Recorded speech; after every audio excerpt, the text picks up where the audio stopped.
नमस्कार प्यारे बच्चों, आप सभी का स्वागत है आपके अपने परिवार स्टार एजुकेशन में। स्टूडेंट्स, स्टार एजुकेशन के अंदर अभी थोड़ा सा फिज़िकल क्लासें हो नहीं पा रही है क्लास 9 की बीते 2-3-4 दिनों से, क्योंकि इस कारण ये है कि ठीक है थोड़ा सा बैठ नहीं पा रहा है, अपना सामंजस्य नहीं बैठ पा रहा है कि मुझे जब टाइम है तब बच्चे का ये तो पूरा सेटअप नहीं बैठ पा रहा। तो वो जो अपना लॉस हुआ है उसको अपन वीडियो के माध्यम से कवर करेंगे और मैं पूरी कोशिश करूँगा कि आप लोगों को बेटर एफर्ट लगा सकूं, आप लोगों के लिए ऑनलाइन माध्यम में अच्छे से क्लियर कर सकूं आपको, कि आपको चीज़ें समझ में आए, लिंक कर सकूं, ठीक है ना। और जो भी नोट्स वगैरह है वो सारे के सारे भी मैं ऑनलाइन आपको जो है यहाँ पर आपको मिल जाएंगे PDF के रूप में।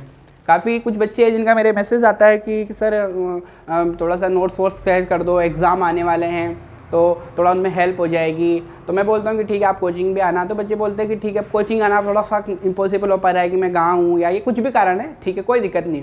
हम उन बच्चों के लिए भी अपनी तरफ से प्रयास कर रहे हैं कि आप लोगों के लिए भी हम नोट्स प्रोवाइड कर सकें, आप लोगों के लिए भी हम ऑनलाइन तरीके से वीडियो आप लोगों के लिए डाल सकें। और 1-2 दिन में क्रैश कोर्स के बारे में मैंने हमारे स्टूडेंट्स को यहाँ बताया है, जिसके अंदर क्रैश कोर्स हम निकाल रहे हैं क्लास 9 का, जहाँ पर बच्चे को हम मैथ्स की जो बुक है उसको एक बार का जो इंपॉर्टेंट एक्सरसाइज हैं, उन इंपॉर्टेंट एक्सरसाइज में जो इंपॉर्टेंट क्वेश्चंस हैं जहाँ बच्चों को डाउट आ रखे हैं, तो वह सारी चीज़ें हम बताएंगे। एक बार थोड़ा सा मैं बता देता हूँ, फिर आपको और डिटेल में जो जानकारी लेने के लिए नीचे नंबर दिया गया है, इस नंबर पर आप हमारे स्टार एजुकेशन से कॉन्टैक्ट कर सकते हैं, कॉल कर सकते हैं। तो थोड़ा सा मैं आपको क्रैश कोर्स के बारे में बता देता हूँ, उसके बाद में अपनी क्लास शुरू करेंगे अपन, जहाँ अपन आज लेंगे 8.2, ठीक है।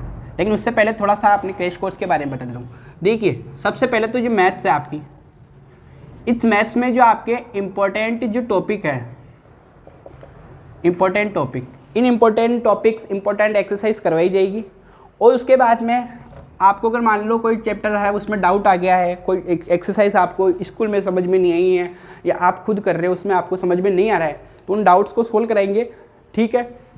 उसके अलावा आपके जो अदर सब्जेक्ट है जैसे कि हिंदी हो गया, संस्कृत हो गया, इन सभी के भी टेस्ट मैनेजमेंट किए जाएंगे। आपके टेस्ट होंगे, आपको बताया जाएगा कि आज किस तारीख का आपके इन चैप्टर्स का टेस्ट है, फिर आप पढ़ के आना, फिर उनका टेस्ट दिया जाएगा, फिर आपका वापस आपको बताया जाएगा, ताकि आप लोगों को पता चल चुके कि अभी आप कितना पढ़ना है, कितनी आपकी तैयारी बाकी है, आपको गाइड किया जाएगा, ठीक है ना, यानी टेस्ट मैनेजमेंट। और एक और चीज़, साइंस के जो आपको नोट्स दिए जाएंगे, ठीक है ना, साइंस के नोट्स मिलेंगे सारे चैप्टर्स के। उसके अलावा जो डिफ़िकल्ट चैप्टर्स है, न्यूमेरिकल वाला पोर्शन है, जहाँ पर फिजिक्स वाले जो चैप्टर्स हैं उन चैप्टर्स को हम क्लासें लेंगे, आपको क्लियर कराएंगे, उनके क्वेश्चंस कराएंगे इस अपन क्रैश कोर्स के अंदर, ठीक है ना। साइंस हो गई आपकी। उसके अलावा देखो, उसके अलावा आप लोगों को ग्रामर के कुछ टॉपिक, इंग्लिश ग्रामर में जो कुछ टॉपिक है, इंपॉर्टेंट टॉपिक है, तो उस ग्रामर के हम जो है इंग्लिश ग्रामर, ठीक है ना, इंग्लिश ग्रामर के कुछ टॉपिक्स भी आपको उसमें हम क्लियर कराएंगे कि भाई ये टॉपिक्स है जिसमें आपके जो भी इंपॉर्टेंट टॉपिक है ना, जो भी लेटर राइटिंग है, जितने भी आपके पोर्शन है ना, रिटन पोर्शन और ग्रामर का, वो आपको इसमें हम करवाने वाले हैं।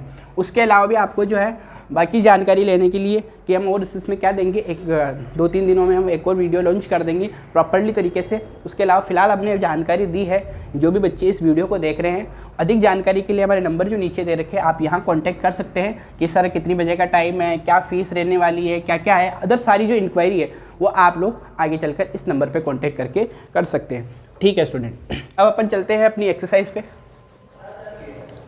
देखो एक्सरसाइज 8.1 अपन कंप्लीट कर चुके हैं, अब एक्सरसाइज नंबर 8.2 अपन करेंगे। 8.1 यहाँ अपन ने कंप्लीट करा दी है, 8.2 अपन यहाँ करने वाले हैं। मैं कोशिश करूँगा कि आपको अच्छे से समझ में आए। देखो यहाँ 8.2 में अपने को पढ़ना पड़ेगा मध्य बिंदु प्रमेय, मध्य बिंदु प्रमेय।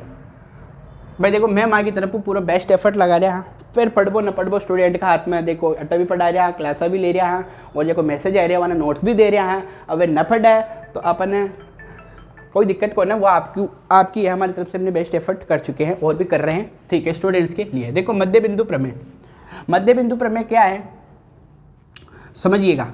यहाँ पर आपका ये त्रिभुज है, अब इस त्रिभुज के अंदर जो भुजाएं हैं और भुजाओं के अंदर जो मध्य बिंदु है, मान लो कोई भुजा, कोई ये ABC, ये 3 भुजा अपन दी, इस 3 भुजाओं के अंदर अपने का एक बिंदु मान लो, इस भुजा के अंदर मध्य में, इस भुजा के मध्य में एक बिंदु है, इन भुजाओं के मध्य में जो बिंदु है भुजाओं के मध्य में जो बिंदु है उनका आपस में क्या संबंध है एक त्रिभुज के अंदर, उसके बारे में अपन यहाँ चर्चा करेंगे। तो आपके देखिएगा परिमेय 8.8 क्या कह रही है, परिमेय नंबर 8.8 क्या कह रही है, परिमेय नंबर 8.1 ये कह रही है कि जब किसी त्रिभुज की एक भुजा के मध्य, मान लो ये त्रिभुज की एक भुजा है, इसके मध्य में, ठीक है, थोड़ा सा क्या है कि वो हमारे पास में अभी उधर बिठाने के लिए वो है नहीं, ठीक है, सिस्टम में, तो देखना पड़ता है। बीच बीच में कई बार क्या होता है कि वीडियो बंद हो जाता है, तो हम पढ़ाते रहते हैं, तो थोड़ा सा आप लोगों को कॉर्पोरेट करना पड़ेगा, ठीक है ना।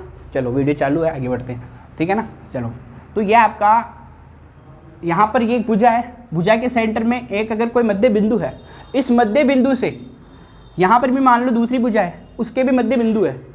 त्रिभुज की दो भुजाओं के मध्य बिंदु, मान लो एक भुजा ये है, दूसरी भुजा ये है, यानी त्रिभुज की दो भुजाओं के मध्य बिंदु को जब मैं मिलाता हूँ, मान लो इसको आप दे दो F या P दे दो, इसको नाम दे दो आप Q, कि मैं बिंदु P को बिंदु Q से मिलाता हूँ, तब ये जो रेखा है ये इसके समांतर होगी। पहली चीज़ तो देखो 8.1 क्या कह रही है कि त्रिभुज के दो भुजाओं के, आपके लिखा हुआ है, त्रिभुज की दो भुजाओं के मध्य में स्थित बिंदु को मिलाने वाली रेखा तीसरी भुजा के, पहली चीज़ तो समांतर होती है। पहली चीज़ तो क्या कह रहा है वो कि PQ यहाँ समांतर है BC के, और पहले वाली क्लासों में मैंने बता ही चुका हूँ कि समांतर का मतलब क्या होता है कि जैसे ये रेखा खिंची हुई है वैसे ये रेखा खिंची हुई है। मान लो कोई रेखा ऐसे खिंची हुई है तो दूसरी रेखा भी ऐसे खिंची हुई है, तो हम इन दोनों रेखाओं को समांतर कह सकते हैं। दो समांतर रेखाएं बराबर है हो या ना हो इसका कोई वो नहीं है, लेकिन हाँ वो एक जैसी खिंची हुई होनी चाहिए, ठीक है ना।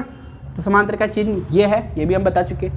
दूसरी क्या बात होती है कि पहली चीज़ तो ये रेखा इसके समांतर होगी कि त्रिभुज की दो भुजाओं के मध्य में खींची गई रेखा तीसरी भुजा के समांतर होगी, पहली चीज़। दूसरी चीज़ क्या है कि भाई आपकी ये जो रेखा है ये इसकी क्या होगी, आधी होगी। क्या होगी, आधी होगी। यानी आप लिख सकते हो PQ is equal to 1/2 BC, half of BC, यानी BC भुजा की PQ क्या होगी, आधी होगी। तो अपन उसको ऐसे शो करेंगे ना कि भाई मैं इसको आधा करूंगा ना तभी जाके इसके बराबर आएगी, और आधा करने के लिए मैं 1/2 से गुणा करूंगा। किसी भी चीज़ को आप 1/2 से गुणा कर दो, मान लो कोई चीज़ x है, कोई भी XYZ, तो उसको 1/2 से जब आप गुणा करोगे तो वो आधी हो जाएगी, ठीक है ना। तो PQ के बराबर मुझे BC लाने के लिए 1/2 करना पड़ेगा, इसीलिए अपन ने इसका संबंध इस प्रकार से दर्शाया है कि PQ भुजा 1/2 BC, ठीक है ना। तो मध्य बिंदु प्रमेय 8.1 से क्या ये चीज़ आपको क्लियर है क्या कि त्रिभुज की दो भुजाओं के मध्य बिंदु जब कोई चीज़ होती है तो तीसरी भुजा के समांतर होती है और इस भुजा के आधी होती है। ओके, यहाँ तक किसी को दिक्कत। चलिए अब अपन आगे चलते हैं अपनी अगली प्रमेय है अपनी 8.9। देखो 8.9 प्रमेय अपने को क्या कहती है, देखो 8.9 प्रमेय कहती है किसी त्रिभुज की एक भुजा के मध्य बिंदु दूसरी भुजा के समांतर खींची गई तीसरी भुजा को समद्विभाजित करता है। देखो 8.9 समझना, प्रमेय 8.9 ये एक आपका त्रिभुज है, वही वापिस बात A, B और C कि किसी त्रिभुज की एक भुजा किसी B और C के मध्य में मान लो यहाँ एक बिंदु है P, जब तीसरी भुजा के समांतर इसको खींचा जाता है, मतलब इसके समांतर जब मैं इसको खींचूंगा, जब पहली भुजा के मध्य बिंदु में स्थित है ना कोई मध्य बिंदु है, वहाँ से दूसरी भुजा के समांतर जब रेखा खींची जाती है तो वो तीसरी भुजा को यानी AC को समद्विभाजित करती है। समद्विभाजित का मतलब बराबर दो भागों में बांटती है। यहाँ अपन इसको लिख देते हैं R, ठीक, क्या लिख देते हैं इसको अपन R लिख सकते हैं। ओके, तो आप कहोगे कि यहाँ अपन कह सकते हैं पहली चीज़ देखो कि जब मैं PR को समांतर करता हूँ, ठीक है ना, PR, ठीक है ना। चलिए, तो PR को जब मैं समांतर करता हूँ तो किसके BC के समांतर खींचता हूँ, पहली भुजा से दूसरी भुजा को समद्विभाजित करती है, यानी AR बराबर हो जाता है वहाँ पर RC। क्या हो जाता है, AR बराबर हो जाता है वहाँ पर RC। तो अपन ये दो चीज़ें जो है अपन ये पढ़ चुके हैं, ठीक है ना। अगला देखना आप,